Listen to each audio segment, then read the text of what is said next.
Gumulantang sa buong sansinukob ang pinaka-eskandalosong revelasyon na yayanig sa bawat hibla ng ating kasaysayan at tila isang tsunami na tatangay sa buong Senado ngayong gabi.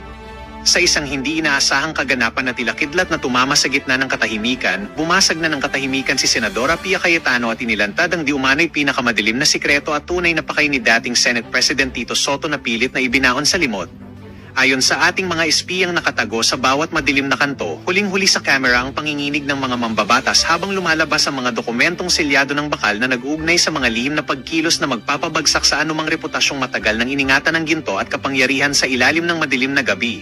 Hindi makapaniwala ang buong mundo sa nakakangilong eksenang ito kung saan lumitaw ang ulat tungkol sa 18 dating Marines na di umano'y kinatatakutan na ngayon ng buong bansa dahil sa kanilang misteryosong presensya sa likod ng mga selyadong pader. Ayon sa mga saksing nasa loob mismo ng mga opisina, tila tumigil ang pag-ikot ng mundo nang mamataan ng mga itim na sasakyang nagkakaripas ng takbo habang ang mga dating matitikas na opisyal ay halatang kabado na at hindi na mapakali sa kani-kanilang mga upuan. Bakit nga ba nananatiling tahimik ang kampo ni Soto at bakit tila naging abo ang tapang ng mga dating leader kung ang bawat segundo ng pag-aalingangan ay nagsisilbing pako sa kabaong ng mga kasinungalingang matagal nang naghari sa pasilyo ng kapangyarihan? Ito na nga ba ang huling kabanata ng isang matikas na pagpapanggap o ito ay simula lamang ng isang madugong labanan sa politika kung saan wala nang sino mang itatangi sa lupit ng tadhana at ng batas na walang kinikilalang apelyido?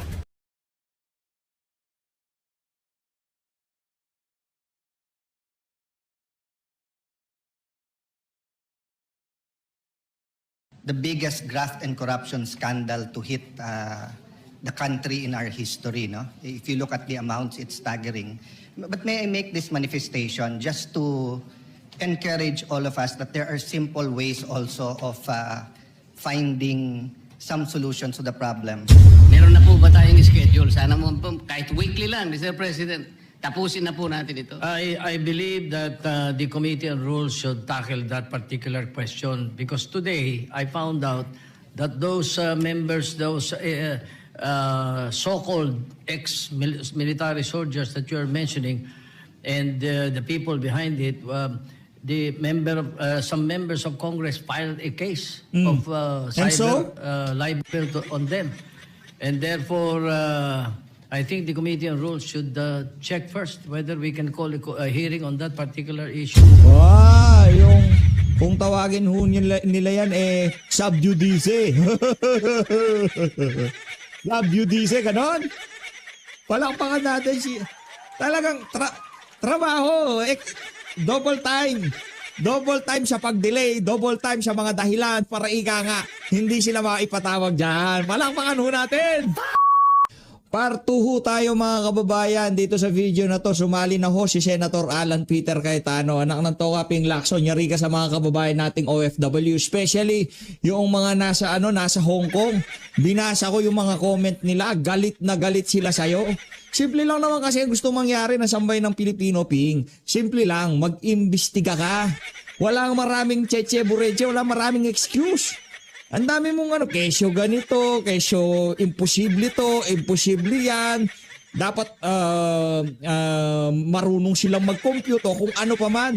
Simple lang, ha? Maging etong si Ma'am Zinab Harake. Ha? Etong si Ma'am Zinab Harake.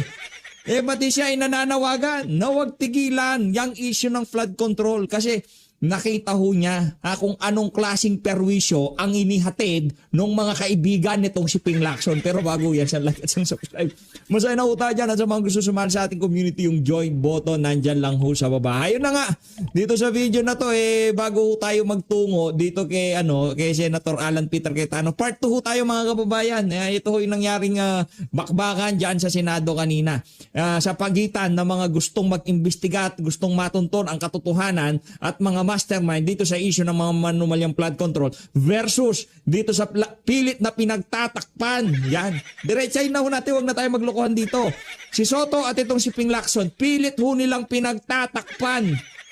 Maliwanag pa sa sikat ng araw. Sinabi na ni Saldico, sinabi na ni Master Sergeant Orly Gotesa, ayaw mo pa rin maniwala? O ito, 18 mga mandirigma ang magsasabi na talagang merong sabit yung mga amo nyo dito sa skandalo na to. Ito, umpisano natin. Paalala nitong si Ma'am Zinab Harake, ha? sa ating mga kababayan, sa mga kababayan nating OFW, wag ho nating tigilan tong issue na to. Oo, malaking problema natin, especially dyan sa gitnang silangan.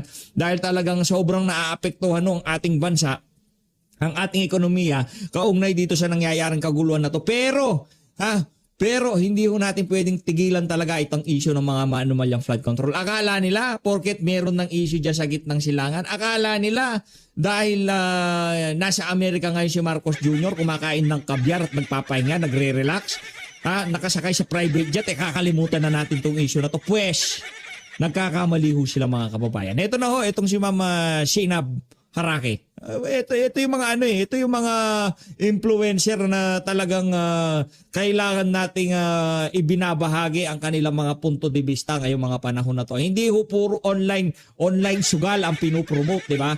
At talaga yung pinapakita nila kung ano nga ba nangyayari sa ating lipunan ngayong mga panahon na to. Ito Ping, para sa itong isa na to.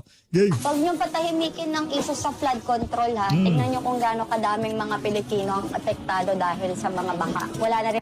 Ma'am, sabihin ko kay Ping Lacson kasi pinapatahimik ni Ping Lacson eh. Ang tagal na namin nang hihingi ng investigasyon, hanggang sa ngayon di pa rin siya nag-iimbestiga, ma'am.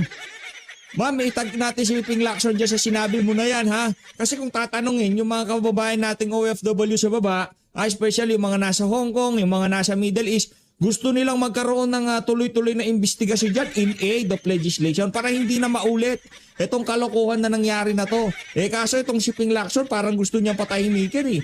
Ang tagal-tagal na namin, pati yung partial committee report ng Blue Ribbon Committee, wala pa rin tayong nababasa dyan, wala pa rin lumalabas.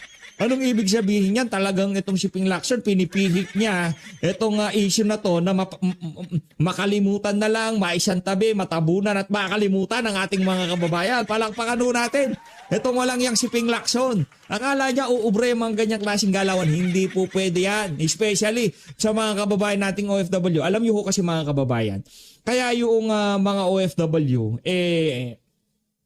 talagang ano sila, kumbaga invested sila dito sa issue na to talagang maya't maya gusto nila merong update dito nakikita naman ho natin sa mga comment diyan di ba, gusto nila maya't maya merong update kasi ho, di ba, sila nakikipagsapalaran sa ibang bayan, di ba, iniwan nilang bansang Pilipinas para matulungan ang kanilang mga pamilya. Ngayon, yung bahagi doon sa kanilang mga kinikita, sa ayot sa gusto nila, kahit walang income tax return yung mga yung mga OFW natin, free ho sila sa tax sa ayot sa gusto nila, yung perang pinapadala nila, nagpagawa sila ng bahay, bumili sila ng kotse, bumili sila ng kung ano-ano, merong tax yun.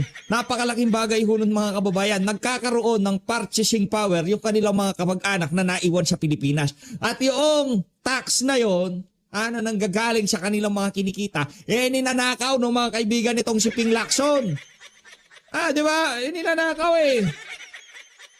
Sabi mo, Ping, dun sa mga kaibigan mo, may kalalagyan sila, anak ng tokwa, at kung ikaw hindi mo kayang mag-imbestiga, umalis ka dyan sa Blue Ribbon. Pinipilit tong pinapatahimik pinipihit, isinasantabi. Sa gayon, ang ating mga kababayan, makalimutan itong issue na to. Tinayupak tong Ping Lacson na to. Iparamdam nyo ho dyan sa comment section na hindi ho kayo natutuwa sa mga pinagagawa nitong Ping Lacson Boy Tago na to. Kitang-kita nyo naman ho sa kanyang pagmumuka na talagang stress na stress ho yung mama ngayong mga panahon na to. Rin ako talagang masabi. Minsan napapabuntong hininga na lang ako Parang what if kaya kung di tayo sa Pilipinas nakatira?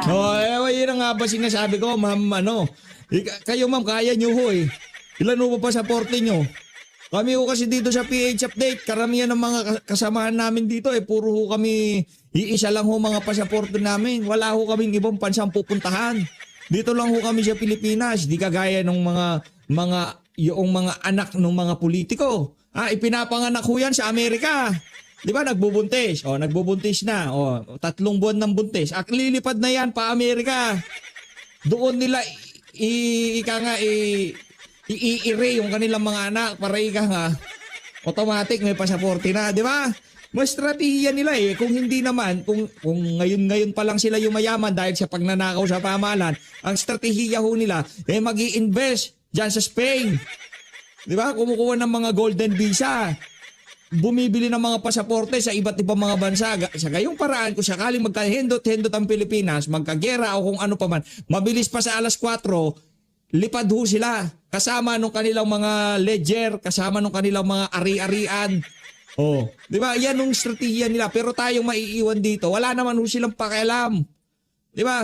Alam na alam ho natin yung mga tunay na may malasakit sa sambayan ng Pilipino na mga politiko. Sino-sino yung mga yan? Yung mga individual na talagang gusto nilang malaman ang punot dulo ng kakurakutan na nangyari sa administrasyon nitong si Marcos Jr.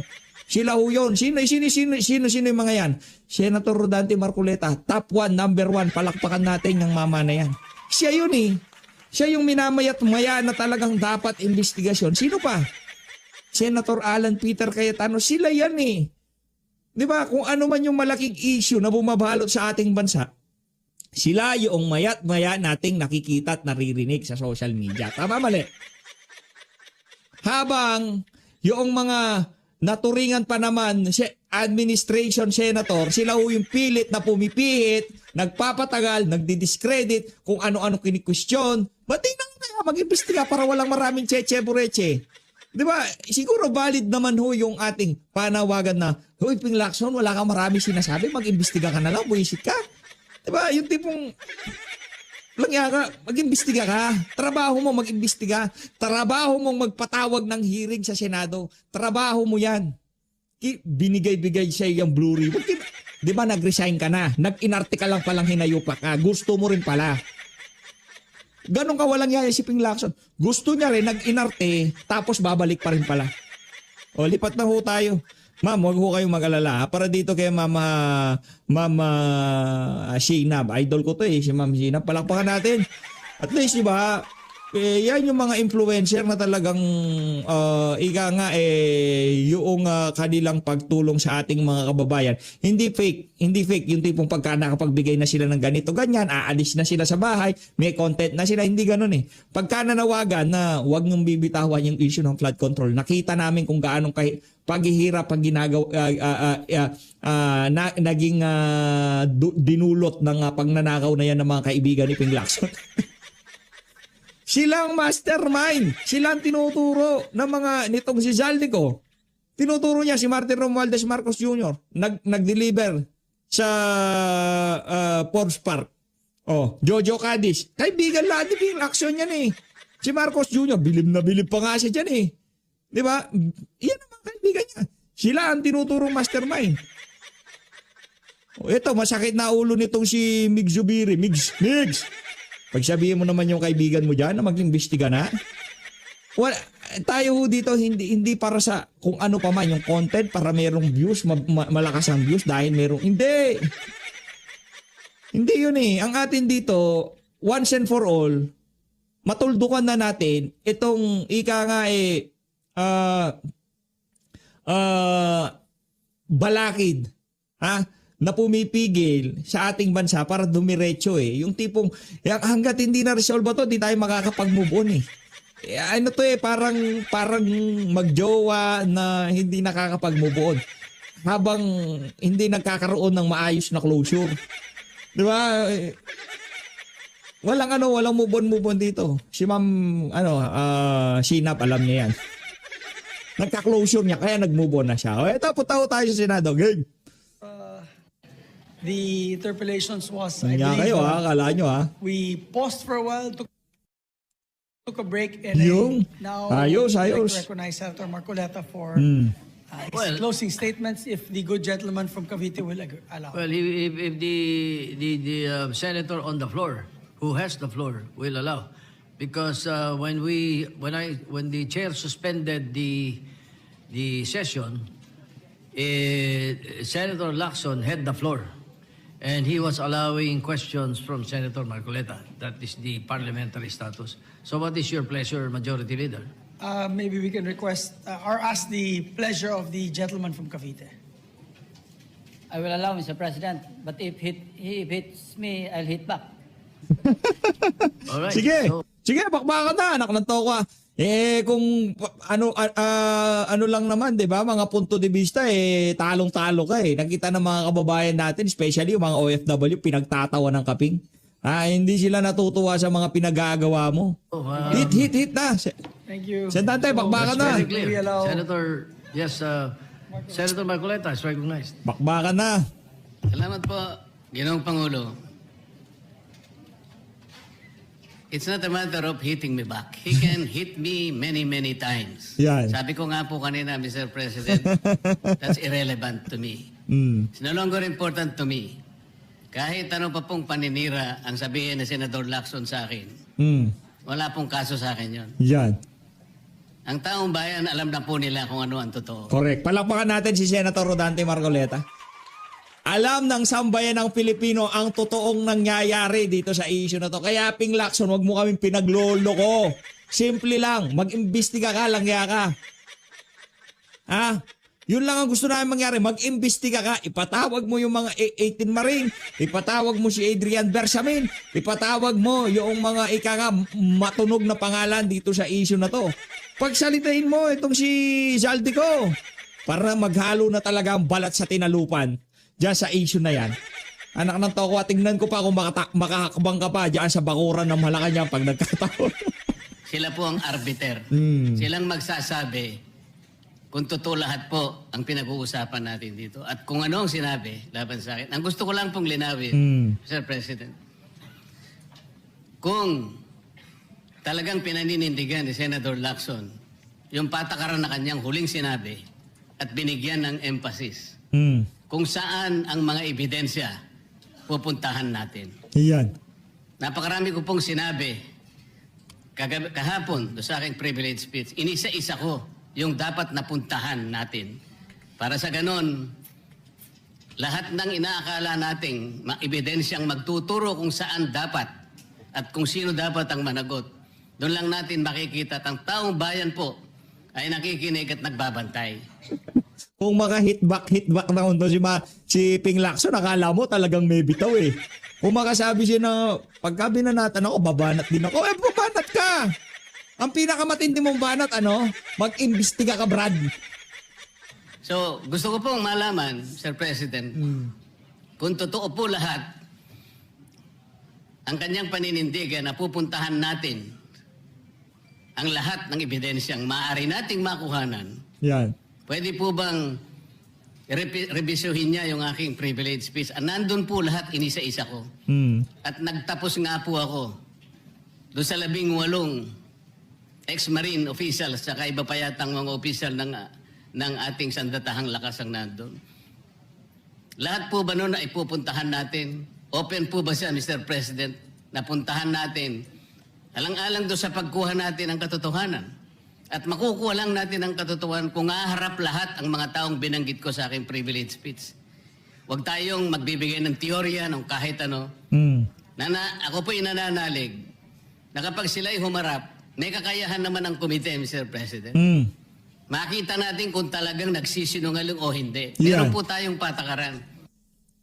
Buti na lang, meron tayong Rodante Marcoleta sa Senado. Palakpakan ho natin. Paano na lang? Paano na lang? Paano na lang kung walang Rodante Marcoleta sa Senado?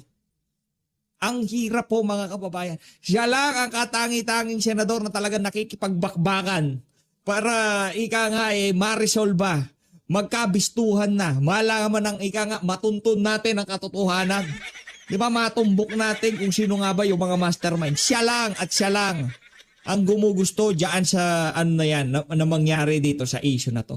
Maliban kay Rodante Marcoleta, anak ng Petrang Garapata. O siguro susunod dyan si Senator Alan Peter Cayetano, pero pagdating dun sa masigasig at talagang marugdog na kagustuhan na mangyari ang mga bagay na yan, pambihira. Meron tayong remedyo kapag nagsisinungaling sila. Nakukontempt natin, ikinukulong po natin ang nagsasabi ng hindi totoo.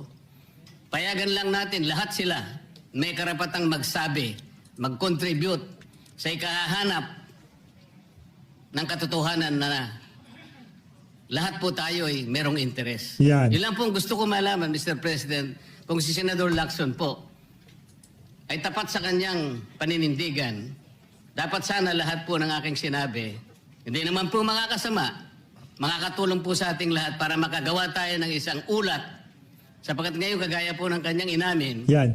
ang tagal na po nung sinirculate na ulat na sa online At sabi niya, isa pa lang po ang pumirma. So, pwede po bang malaman sa ating kasama, Senador Lacson, lahat po ba nung aking binanggit sa aking privilege speech ay tutunguhan natin sapagkat potential po na panggagalingan ng maraming ebidensya? Para tapusin na po natin ito.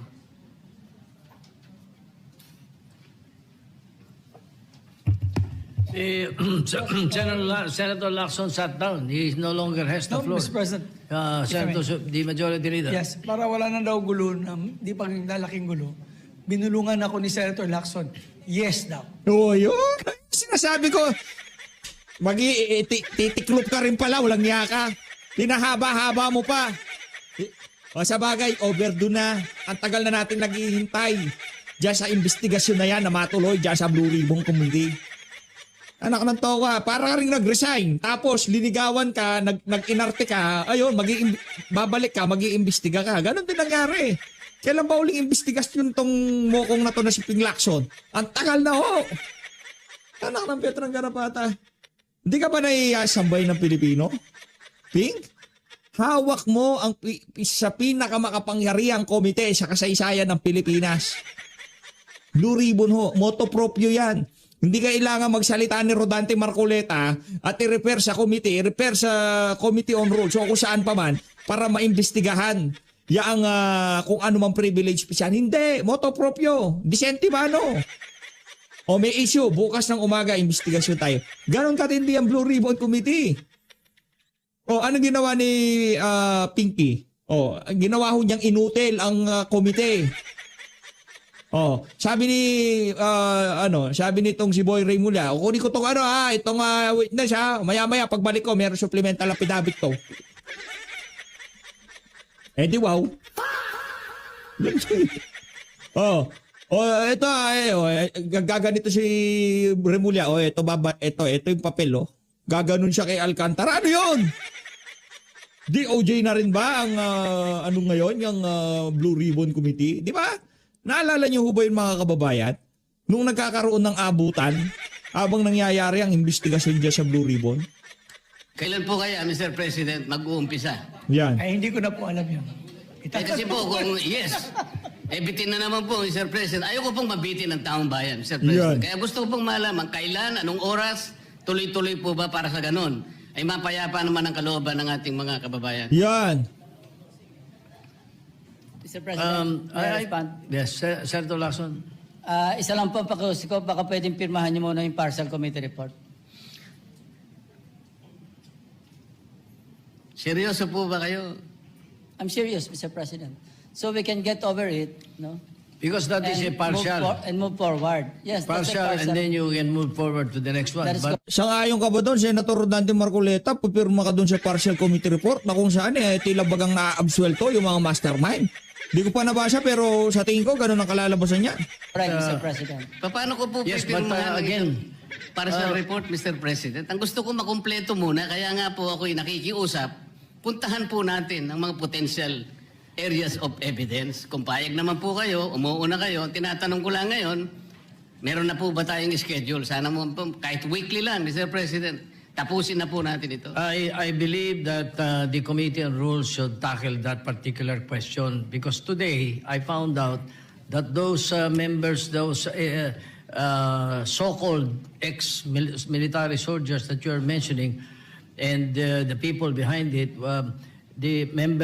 some members of Congress filed a case of And so? libel. And so, ano problema? Ikaw ayaw mo magsampa. Magalit sa'yo si Mrs. Brad. On them.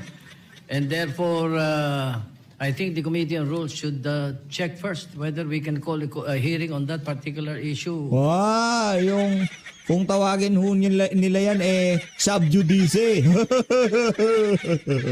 Sub judice, ganon. Palakpakan natin talagang trabaho, double time. Double time sa pag-delay, double time sa mga dahilan para ika nga, hindi sila maipatawag dyan. Palakpakan ho natin. Lang niya ka, kala mo. Oh. Kung ganong merong kaso at meron ongoing case. Kaya baka pinakasuhan talaga para dyan. Kung tawagin yan, sub judice.